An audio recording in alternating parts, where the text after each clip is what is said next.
Assalamualaikum warahmatullahi wabarakatuh. Minasan konnichiwa. Kembali lagi bersama saya Ferdi di Nihongo Habari Channel. Jadi di video kali ini saya akan menjelaskan kepada teman-teman gimana sih bisa kerja di Jepang gitu.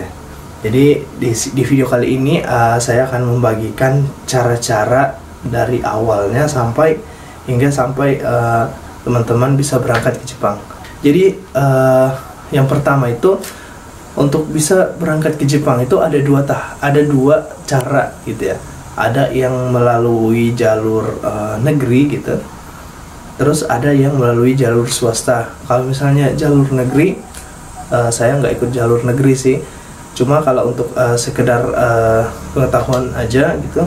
Kalau teman-teman ingin menjadi tenaga medis atau perawat di Jepang, teman-teman bisa, untuk yang pengen ya, untuk yang minat masuk ke jalur negeri itu, teman-teman tuh bisa kunjungi situs BNP2TKI. Nanti akan saya taruh di deskripsi situsnya. Di situ ada penjelasan yang namanya EPA gitu, program EPA ya. Jadi saya nggak bahas untuk negeri, tapi saya lebih ke swasta gitu, karena saya lewat jalur swasta sendiri. Jadi yang perlu teman-teman perhatikan di awal adalah yaitu kalau teman-teman memilih jalur swasta, yang pertama itu pastikan teman-teman memilih LPK, lembaga pelatihan yang tepat gitu ya. Karena biasanya ada lembaga pelatihan yang ya bisa dibilang mungkin banyak janjinya, tapi kadang teman-teman susah berangkatnya gitu. Jadi pintar-pintar memilih LPK gitu untuk yang pertama. Terus setelah memilih LPK, nanti teman-teman masuk ke LPK itu biasanya ya, di setiap LPK, tapi opsional sih, biasanya di setiap LPK itu ada tes pra pendidikan gitu ya istilahnya. Jadi di tes pra pendidikan itu teman-teman pertamanya diseleksi gitu ya. Ada tes matematika gitu, ada tes psikologi, terus ada tes pengetahuan umum juga.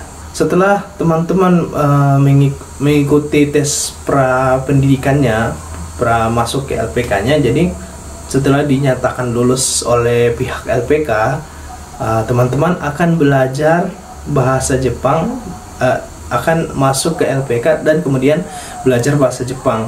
Nah, biasanya ada LPK yang mengkhususkan teman-teman untuk melakukan medical check up di awal gitu. Jadi biasanya ada medical check up awal dan akhir. Yang awal tuh sebelum masuk ke LPK, ke pendidikan, terus nantinya di akhir tuh sebelum berangkat ke Jepang gitu. Jadi 2 kali medical check up. Tapi ada sih yang LPK yang nggak yang nggak memprioritaskan MCU di awal gitu. Nah, di pendidikan ini, ketika teman-teman masuk ke dalam LPK, masuk belajar di LPK, biasanya ada yang berupa asrama gitu, diasramakan. Tapi ada juga yang LPK gimana ya, teman-teman bisa pulang pergi ke rumah gitu, nggak nginep di asrama LPK-nya itu. Yang penting LPK-nya itu ada di daerah teman-teman sendiri. Beda lagi kalau teman-teman berangkat ke daerah lain untuk ikut ke LPK gitu, mungkin ada asramanya gitu. Selama teman-teman di LPK, jadi di dalam kegiatan-kegiatan LPK itu biasanya yang paling penting adalah pengetahuan bahasa Jepang ya, pengetahuan bahasa Jepang. Jadi teman-teman itu punya target gitu di LPK. Misalnya kayak teman-teman saya yang lain tuh, ini bukan kerjanya di rumah sakit ya. Biasanya itu teman-teman yang kalau kerja di pabrik gitu, itu biasanya belajar bahasa Jepangnya itu sekitar 3 atau 4 bulan gitu. Jadi di waktu 3 sampai 4 bulan itu biasanya mereka ditargetin gitu buat dapat N5 atau N4 gitu. N5 N4 itu level bahasa Jepangnya ya. Nah, beda lagi kalau teman-teman masuk ke bidang medis gitu. Karena di bidang medis itu pelayanan gitu.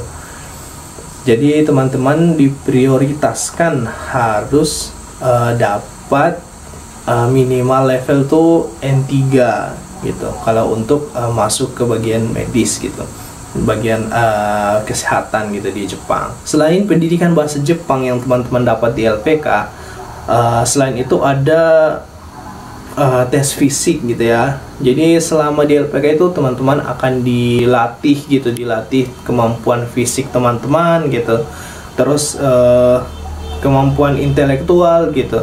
Jadi kalau misalnya teman-teman mengira hanya bahasa Jepang aja yang dipelajari di LPK, itu biasanya di LPK tuh kadang mereka mempelajari juga budaya-budaya Jepang gitu. Jadi tidak terpaku pada bahasa gitu. Tetap ada kebiasaan yang harus teman-teman tahu sebelum teman-teman berangkat ke Jepang gitu. Untuk di LPK sendiri nggak hanya pengetahuan aja yang sama fisik yang dilatih itu, tetapi sudah sekalian dengan skill. Jadi tergantung teman-teman nantinya tujuannya akan kemana gitu. Misalnya kalau yang teman-teman di pabrikan gitu ya, yang pengen masuk gitu, yang di luar medis itu biasanya kan dikasih pelatihan sebelum berangkat ke Jepang tuh, misalnya ngelas gitu kan, penggunaan mesin-mesin berat gitu, itu ada pelatihannya gitu.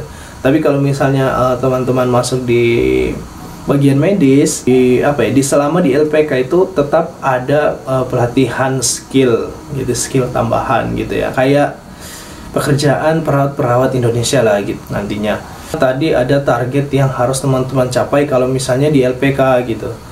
Nah, kalau di LPK itu, kalau kami tenaga medis kan, itu ditargetkan sekitar 1 tahunan ya, 1 tahunan belajar bahasa Jepang, terus sama skillnya gitu, semuanya itu ditargetkan selama 1 tahun kami harus dapat level N3 bahasa Jepang gitu. Sebelum itu, untuk bisa dapat level N3 tuh teman-teman harus ikut ujian yang namanya ujian JLPT, atau namanya Japanese Language Proficiency Test gitu. Jadi ya tes untuk mengukur kemampuan bahasa Jepang teman-teman.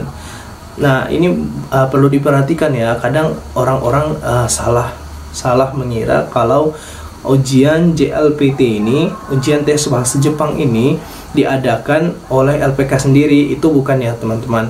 Jadi ujian JLPT atau ujian yang lainnya ada namanya NATES juga, ada juga yang namanya JTES. Itu diselenggarakan oleh panitianya sendiri gitu. Untuk Indonesia sendiri, penyelenggaraan JLPT itu hanya dua kali, yaitu kalau nggak salah di bulan Juli sama di bulan Desember gitu, kalau untuk JLPT ya.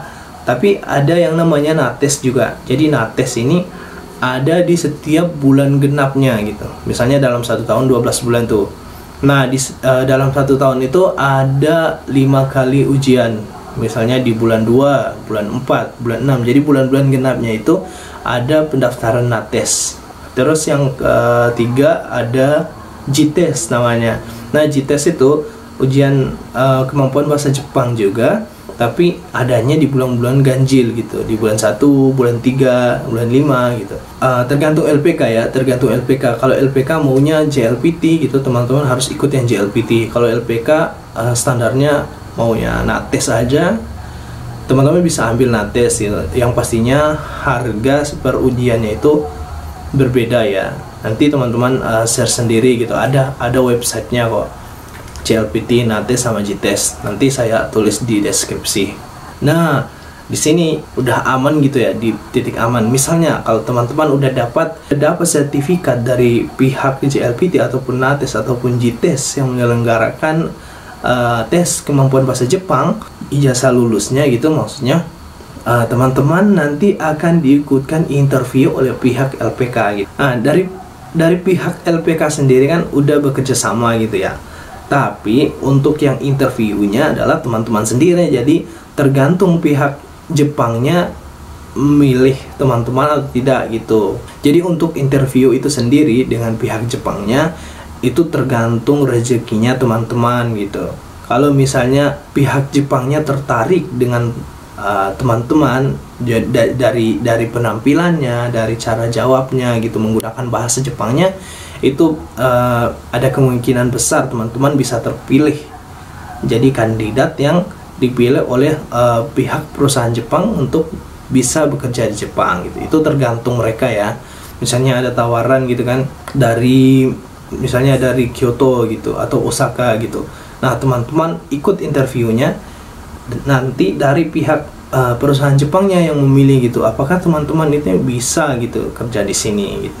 Saran saya buat teman-teman kalau misalnya mau ikut interview, belajar dulu cara-cara interviewnya gitu, gimana cara salamnya, sapanya gimana gitu, biar nanti orang Jepangnya terkesan, wah teman-teman orangnya bisa deh kayaknya, saya percaya dia bisa kerja di sini, kerja di Jepang maksudnya. Yang terakhir adalah teman-teman kalau misalnya sudah disetujui oleh pihak Jepang, teman-teman yang terpilih dari banyak orang yang ikut interview, teman-teman yang terpilih sebagai orang yang nantinya akan berangkat ke Jepang. Setelah itu teman-teman nggak belajar bahasa Jepang lagi, tapi teman-teman fokus mengurus dokumennya gitu, NINTE dan COE gitulah. COE itu Certificate of Eligibility kalau nggak salah. Jadi itu sertifikat yang harus teman-teman pakai nanti di Jepang gitu. Kalau nggak ada itu teman-teman nggak bisa kerja. Jadi KTP lah gitu, KTP teman-teman di Jepang. Nah, setelah ada NINTE dan COE gitu udah keluar, udah turun gitu, teman-teman bisa langsung untuk mengurus paspor. Nah, di sini kan udah nggak belajar bahasa Jepang lagi, tapi saran saya biar bahasa Jepangnya nggak lupa gitu, tetap diulang-ulang gitu, dibaca kanjinya, dihafalkan kosakatanya, biar nanti di Jepang nggak hilang gitu bahasa Jepangnya. Oke, setelah paspor tadi tinggal tunggu dari pihak Jepangnya kapan tanggal pastinya teman-teman nanti akan berangkat ke Jepang gitu. Nanti ada kontrak kok, ada kontrak kerja gitu, teman-teman lihat gajinya berapa gitu, terus berangkatnya kapan, estimasinya kapan gitu, itu ada di kontrak kerja nanti. Kalau misalnya teman-teman udah dinyatakan lulus di perusahaan ini gitu, sambil menunggu kalau misalnya COE-nya udah turun, udah keluar gitu ke pihak LPK-nya biasanya ya. Kalau CO-nya udah turun, teman-teman bisa langsung mengurus visa. Jadi ngurus visanya itu di kedutaan Jepang ya di Indonesia ya, untuk izin masuk ke Jepangnya gitu. Jadi teman-teman akan dapat visa kerja. Nah, sementara menunggu visa itu keluar, disetujui gitu, teman-teman bisa packing barang-barang teman-teman gitu, dari pakaian gitu, makanan dan lain-lain gitu. Nah, setelah semuanya beres, teman-teman bisa langsung berangkat ke Jepang gitu, dengan persiapan matang yang teman-teman bawa dari Indonesia, baik pengetahuan itu, skillnya teman-teman, dan pakaian semua itu udah siap, jadi tinggal berangkat aja gitu. Oke, itu aja sedikit cerita dari saya tentang bagaimana bisa kerja di Jepang. Ya, semoga buat teman-teman yang ingin kerja di Jepang bisa dimudahkan prosesnya. Tapi jangan lupa tetap semangat ya, jangan putus asa gitu. Karena bahasa Jepang bukan bahasa yang mudah menurut saya ya. Teman-teman harus bisa menyukai Jepang bagaimanapun itu untuk teman-teman bisa menyerap, mengetahui bahasa Jepang itu sendiri. Jadi tetap semangat untuk orang-orang Indonesia yang ingin berjuang untuk kerja di Jepang. Semoga diberikan kemudahan ya. Oke, tetap semangat, gambare. Assalamualaikum warahmatullahi wabarakatuh.